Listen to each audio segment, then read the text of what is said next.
নমস্কার দর্শক বন্ধুরা, রেস স্পোর্টসের পর্দায় আপনাদের সকলকে স্বাগত। এই মুহূর্তে আমরা রয়েছি ক্যাপিটাল ফুটবল অ্যারিনায়। আপনারা জানেন যে আজ এই মাঠেই মোহনবাগানের অনুশীলন ছিল এবং অনুশীলনের শেষে আমরা কথা বলে নিয়েছিলাম এই মোহনবাগান দলের একজন তরুণ বাঙালি ডিফেন্ডার দীপেন্দু বিশ্বাসের সঙ্গে, এবং তিনি কিন্তু জানিয়েছেন যে এই প্রতিযোগিতাতে তিনি যে সুযোগটা পাচ্ছেন সেই সুযোগকে তিনি ভালোভাবে কাজে লাগাতে চান। এছাড়াও আরএফডিএল এর দল থেকে কিন্তু বেশ কিছু জুনিয়র ফুটবলার এই সুপার কাপে মোহনবাগানের দলে রয়েছে এবং তারা এই সুপার কাপে নিজেদেরকে মেলে ধরার একটা সুযোগ পাচ্ছে। এবং অপরদিকে এই দীপেন্দু বিশ্বাস তিনিও কিন্তু আরএফডিএল দল থেকেই উঠে মোহনবাগান দলে এসেছেন এবং দীর্ঘদিন তিনি সিনিয়র দলের সঙ্গে রয়েছেন, অনুশীলন করছেন, বেশ কিছু ম্যাচও তিনি খেলেছেন। তবে রেগুলারভাবে তিনি না খেললেও তিনি কিন্তু এই বিষয়টা জানিয়েছেন যে আমার কাছে এখন মূল লক্ষ্য আমি নিজেকে কী করে আরও এই সুপার কাপে তৈরি করব, যাতে পরবর্তীতে আমি মোহনবাগানের সিনিয়র দলে সুযোগ পেতে পারি।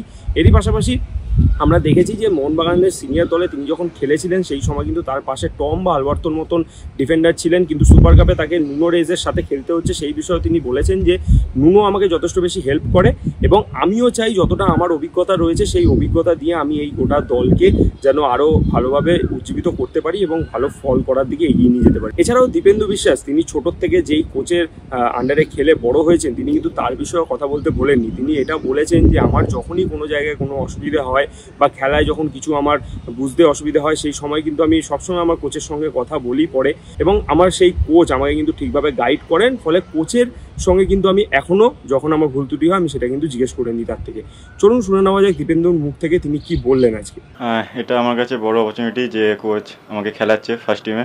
সো যেটুকু চান্স পাচ্ছি নিজেকে 100% দেওয়ার চেষ্টা করছি। তো 100% দিয়ে ম্যাচ চ্যাম্পিয়ন হয়ে অবশ্যই আলোচনা করেছি আমাদের কোন প্লেয়ার কীভাবে খেলে, কোন সাইডে যায় বা কীভাবে ব্লক করলে পুরো টিমটাকে ব্লক করা যাবে, অবশ্যই আলোচনা করেছি। তো সেইভাবে আমরা প্রিপেয়ার নিচ্ছি।